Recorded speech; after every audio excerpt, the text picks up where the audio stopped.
Shalom. धन्य है वे जो मेल करवाने वाले हैं। मत्ती रचित सुसमाचार उसका 5वां अध्याय उसका 9वां पद। धन्य है वे जो मेल करवाने वाले हैं, क्योंकि वे परमेश्वर के पुत्र कहलाएंगे। हम एक ऐसी दुनिया में रहते हैं जो संघर्षों से भरा है। संघर्ष में आमतौर पर एक उत्पीड़क और एक उत्पीड़ित होता है।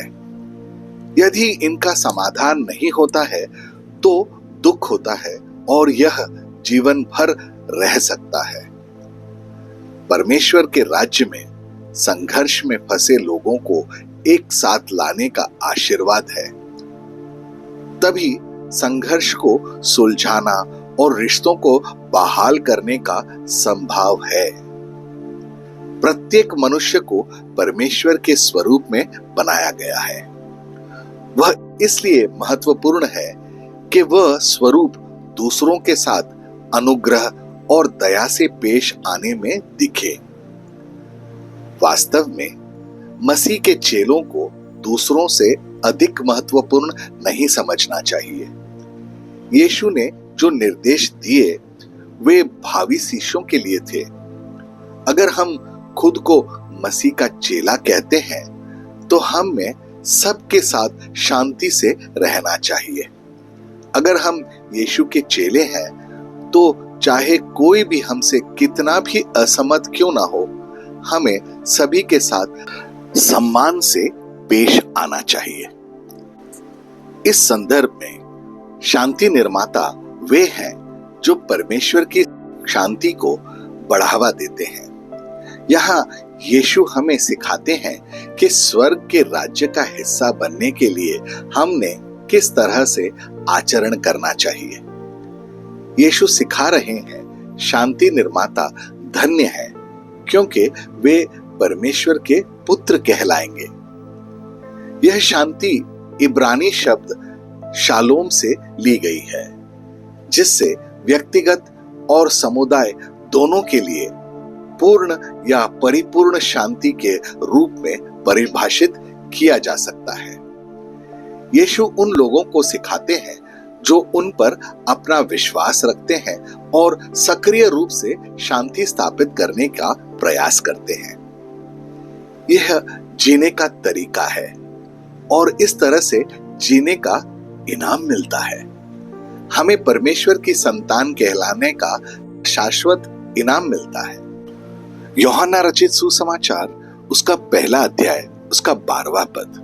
परंतु जितनों ने उसे ग्रहण किया उसने उन्हें परमेश्वर की संतान होने का अधिकार दिया, अर्थात उन्हें जो उसके नाम पर विश्वास रखते हैं। शांति स्थापित करना परमेश्वर के चरित्र का एक अंग है और यही हम तब दर्शाते हैं जब हम संघर्ष के समय शांति लाते हैं। जहां शांति है वहां एकता है।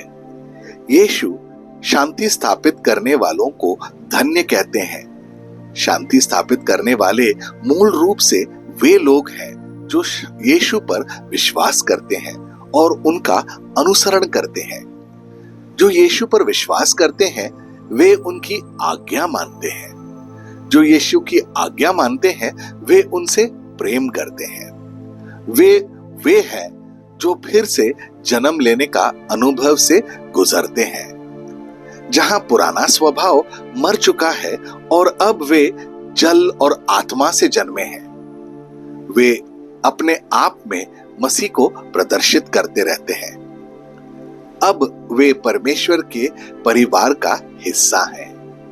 मत्ती रचित सुसमाचार उसका 5वां अध्याय उसका 9वां पद हम सभी के लिए एक आह्वान है जो मसीह में है कि हम एक दूसरे के साथ और उन लोगों के साथ शांति से रहें जो विश्वास नहीं करते।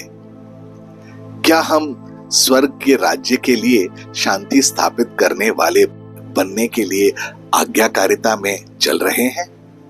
आइए प्रार्थना करें। दयालु प्रभु यीशु, हमें प्रोत्साहित करने और हमें शांति दूत बनने के लिए बुलाने के लिए धन्यवाद। भले ही हम इस कार्य के लिए अयोग्य हों। प्रभु, कई बार ऐसा होता है कि हम समस्या का हिस्सा होते हैं और हम आपको निराश करते हैं जहां हमें खुद मदद की जरूरत होती है। हम जानते हैं कि ऐसे समय भी आए हैं जब दूसरे लोग हमारे ओर देखते हैं और हमसे उम्मीद करते हैं कि हम उनका मार्गदर्शन करेंगे। हमारा व्यवहार आपके बुद्धि से भरा नहीं था। हमें खेद है प्रभु कि आपको जानने के बाद भी हमने नए जीवन का अनुभव नहीं दिखाया जो फिर से जन्म लेने से आता है। इसलिए एक बार फिर हम मदद और नए अभिषेक के लिए आपके पास आते हैं। हमारी मदद करें और हमें वह व्यक्ति बनाएं जो आप चाहते हैं कि हम बने। हमें अपने उद्देश्यों के लिए योग्य बनाएं ताकि हम उन लोगों की सेवा कर सकें जिन्हें आपने हमारे जीवन में रखा है। हमारी मदद करें ताकि हम पक्ष ले सकें और दूसरों का न्याय न करें। पवित्र आत्मा के आग हम पर ताजा बरसने दें ताकि हम में से हर कोई फल देने वाला हो। हम में आपकी बुद्धि का आशीर्वाद दें ताकि हम अपने समझ पर निर्भर ना रहें। हमें आपके वचन के प्रति समर्पित होने और आज्ञाकारी बनने में सहायता करें। जब भी हम बोलने के लिए अपना मुंह खोलें तो हम केवल आशीर्वाद के शब्द ही बोलें। हमारी सहायता करें कि हम कभी भी नकारात्मकता से न जुड़ें। हमारी सहायता करें कि हम नम्र बने और हमसे असहमत होने वाले हर व्यक्ति के प्रति अनुग्रह और दया दिखाएं। हमें तुरंत क्षमा करने और आपके साथ तथा हमें चोट पहुंचाने वालों के साथ मेल मिलाप करने में सहायता करें। हमें अपनी कमजोरियों को स्वीकार करने और अपनी गलतियों को स्वीकार करने की नम्रता प्रदान करें ताकि हम दूसरों के लिए एक उदाहरण बन सकें। हमें प्रार्थनापूर्ण जीवन जीने के लिए प्रेरित करें ताकि जब हम गलत हों तो हम सुधार के लिए तैयार रहें। यीशु, आप हमारे प्रभु और स्वामी हैं। हमें आपके तरह विनम्र होना सिखाएं। हमें दूसरों के साथ वैसा ही व्यवहार करने में सहायता करें जैसा हम चाहते हैं कि हमारे साथ किया जाए। हमें अपने राज्य के काम के लिए इस्तेमाल करें।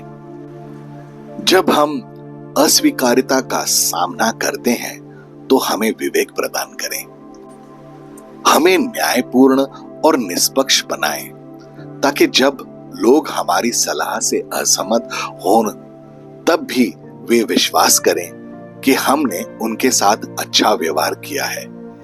यीशु, आप में हमें आपके और पवित्र कार्य के योग्य बनाएं जिसे आपने हमें सौंपा है ताकि हम आपकी शांति के राजदूत बने और धन्य कहलाने के योग्य बने। हमारे प्रार्थनाओं का उत्तर देने के लिए धन्यवाद यीशु। आपके अद्भुत और अनमोल नाम में हम प्रार्थना करते हैं। आमीन और आमीन। अपनी दिन की शुरुआत प्रभु यीशु से करें। सब्सक्राइब कीजिए, नोटिफिकेशंस ऑन रखिए और ये दैनिक भक्ति आपको रोज मिलेगी। धन्यवाद।